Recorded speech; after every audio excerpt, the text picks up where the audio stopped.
I'm now joined on the show by Ryan from the Cares, and you've been very busy recently, so it's great to chat with you this afternoon. And yeah, I'll start off by asking you, how's it been? Of course, I've seen you twice recently, most recently being on Redcar Beach last week, and then a few days before that at the Newcastle City Hall gig on the actual tour. But how's it been? Because you've been very busy as a band recently. Yeah, hello, mate. Yeah, nice for having us. Thanks for having us. I think it's been amazing. It's been like it's been such a step up from the other tours we've done. Every single date has been like we've got off stage every day and gone, that's our favorite, that's our favorite, that's our favorite because they've all Yeah. been sort of equally as good. The Newcastle date, the last date of the tour where you was the other week, last week was amazing to play that City Hall venue.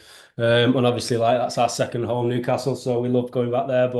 Um, but yeah, the tour's been it's been sick. We've stepped it up on our end, production wise, like lighting and the set and the production and stuff like that. So I think the reaction has grew, like the crowds have grew like we didn't realize how quick the crowds have been growing. Like we've obviously, I always put on a live performance and like organically grew these crowds over the years. But since like the album one dropping and then the size of venues that we've done on this tour have been like bigger than ever. Like we did Roundhouse, we did City Hall, like you just mentioned. We've done Yeah. like O2 academies in Leeds and things like that. So these are big venues and they're all selling out and it's so yeah, we was like buzzing with how many people want tickets and I think on a couple of them like Sheffield and a couple of the other ones there was like a waiting list of 1,000 waiting to get Really?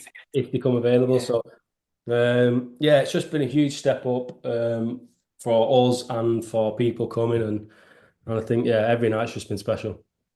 I was going to ask actually about that because it was the biggest ever tour for the K's yet, and like you said, the step up in the venues and that final tour poster I saw, there was like so many of the gigs that were marked as low tickets or sold out.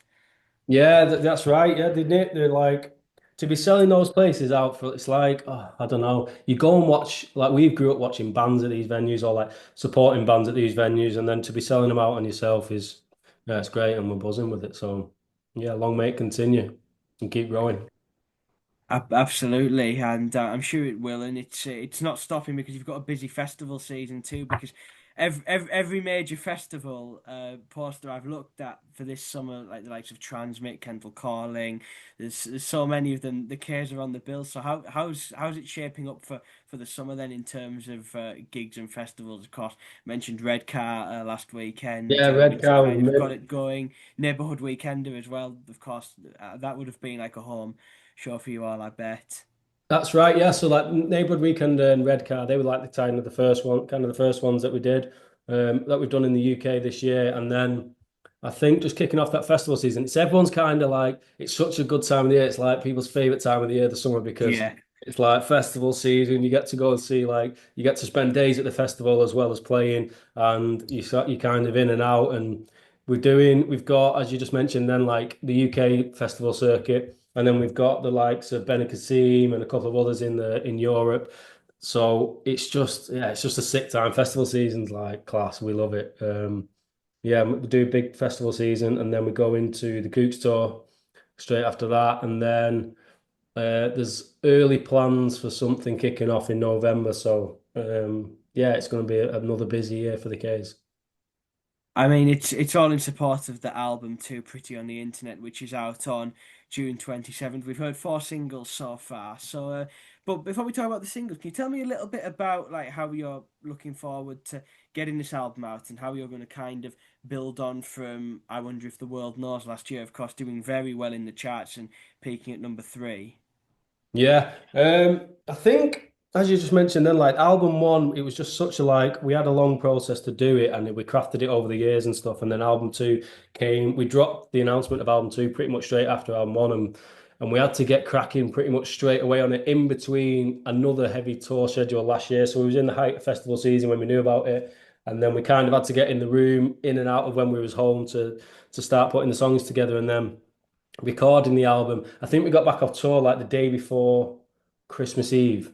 Oh, we got back from Italy, and that was like the last day of the tour last year. Yeah. And then we got told that the deadline had like we had to hit by February to deliver the album. So it's like we're in right into the thick of it in January in the studio.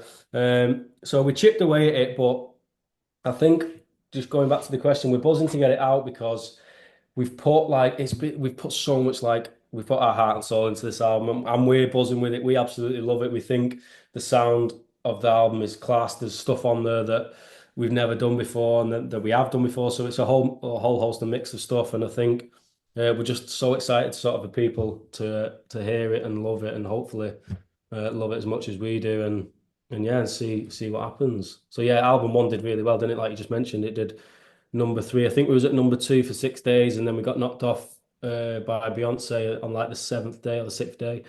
But to be saying them words is nothing to be sort of sniffed at, is it? Like to be losing the number one spot to the Libertines and Beyonce. Libertines have been one of our most influential bands, and then obviously Beyonce is Beyonce. So it's Yeah. not it's nothing to be sort of like mad about or disappointed about because yeah, we're proud of that, and with this album we're going to be going for it, and we'll see what happens on June 27th. Not in bad company there at all. And like you say, hopefully this time you can get right to the top with the album. Yeah, we hope so, mate. We hope so. And of course, like we've mentioned, well, there's been four singles so far: "Breakdown in My Bedroom," "Gravestone," "Hell or No Eye," and recently "The Bench." Here we go again. So, can you tell me a little bit about the singles from the album that we've heard so far? Yeah, I mean, it's difficult. In classic case style, we just change our minds like so much. It's like, no, we want this to be a single, no, we want this to be a single. But we picked them, I think they're all sort of their own piece of work in their own right, and I think people love them for different reasons, and we love them. We got attached to them four tracks. I think it shows different sides of us, but also it shows the classic case. So it's kind of that developed sound into this new album. Helen O.I. is my favorite track on the album. I think it's just so cleverly written, and I think it's something we've not done before. Like there's parts in the song, like the outro and things like that, where it just sort of takes you to that next level. So um, I think it's just been brilliant on the whole sort of release plan and the songs that are coming out. I think the whole process has been sick, and yeah, we're buzzing with it.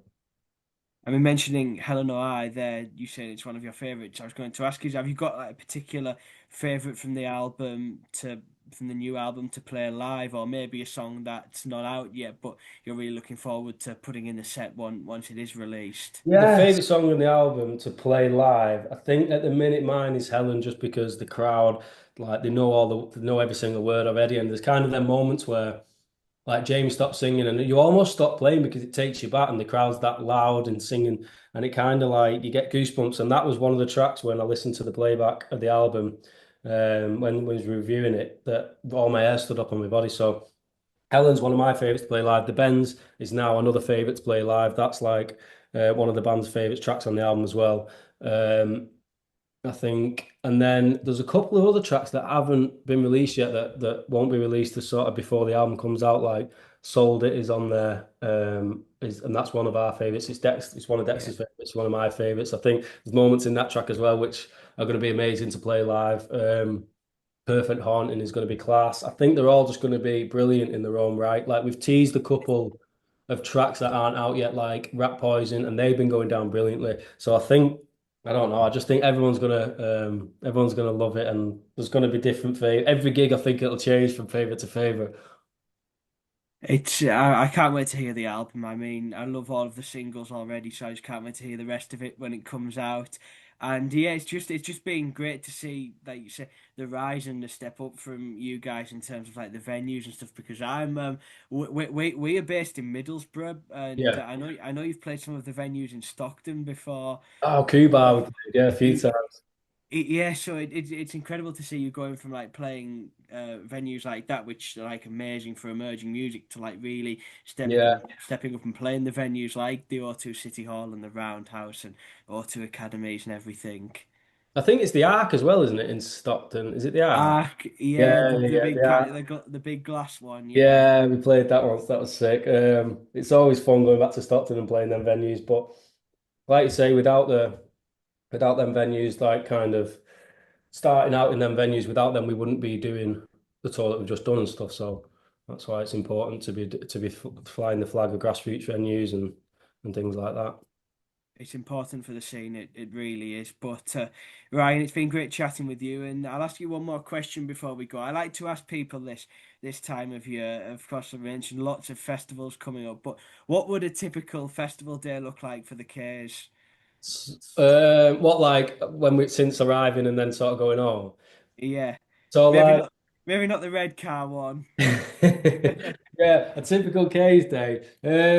It depends what festival, I guess, but we kind of like we get there early doors and then I don't know, we'll have some food, mess about backstage, whatever, and then play the show. And if you're lucky, we'll have a day off after it, and we'll be able to Yeah, stay for the festival, watch the headliners, and whatnot. But yeah, sometimes you kind of it depends if they're back to back. You have to fly in and fly out. But if you're lucky, like we did in the earlier years when we used to do Isle of Wight Festival as one of our first festivals sort of starting out, and then we'd be there for the full weekend. So we'd hire out like a big house on the beach, and then we'd go to the festival every day, play the set, and then we've got the rest of the weekend just to sort of enjoy the festival. So that's why we love festival season. You kind of get the best of both worlds. You get to see bands that you love as well, and you get to play with bands that you love and enjoy them as well as playing and performing. So it's kind of the best of both worlds. You get both sides of the sword. So yeah, that's like a typical gaze day. If we're off the day after, we enjoy the festival. If not, we fly in, we fly out. Unfortunately, I bet with all of the bookings now, like this summer, like busy festivals, it'll be a little bit busier. But no, it's a great time of year, and hopefully I can see you again at some point over the yeah, summer. definitely. Yeah, thanks so much for chatting with me again, Ryan. Really looking forward to hearing the album, and yeah, can't wait to hear it when it comes out. Thanks very much for having me, mate.